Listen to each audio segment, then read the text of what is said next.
عزیز دوستو، انسان کا چہرہ یہ بڑا کچھ بتاتا ہے۔ انسان کا چہرہ قرآن و سنت کا پورا ایک باب ہے۔ اس کا ظاہری خالی چہرہ، یعنی نبی پاک علیہ السلام نے صحیح بخاری کے اندر ولی کی جو علامت بیان کی ہے وہ بھی چہرہ بیان فرمائی۔ فرمایا جس کا چہرہ دیکھ کے تمہیں اللہ یاد آئے نا، وہ اللہ کا ولی۔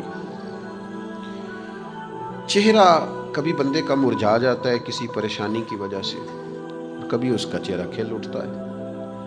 چہرہ دیکھ کے لوگ کہہ دیتے ہیں کہ جناب خیریت تو ہے، کوئی پریشانی تو نہیں، اور چہرہ دیکھ کے لوگ پوچھ لیتے ہیں کہ خیر تو ہے، بڑے خوش نظر آ رہے ہیں۔ جو چہرہ ہوتا ہے نا، اس کے اندر بڑی چیزیں ہوتی ہیں۔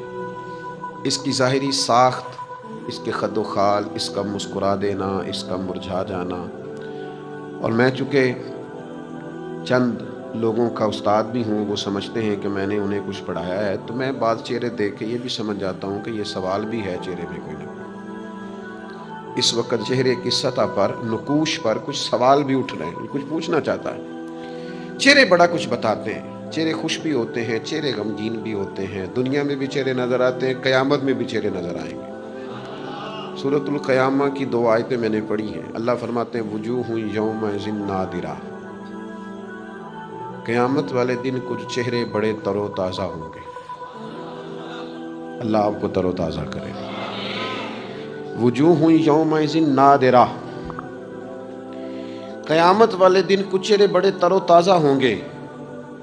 تو دنیا میں بھی لوگ سوال پوچھتے ہیں جناب بڑے خوش و خیر ہیں، بڑے آج فرحت اور شادمانی کے آثار آپ کے چہرے پر ابھرے ہوئے ہیں، خیریت تو ہے؟ تو یہاں بھی ارشاد فرمایا نا، جب چہرے تر و تازہ ہوں گے تو سوال اٹھتا تھا کیوں تر و تازہ ہوں گے؟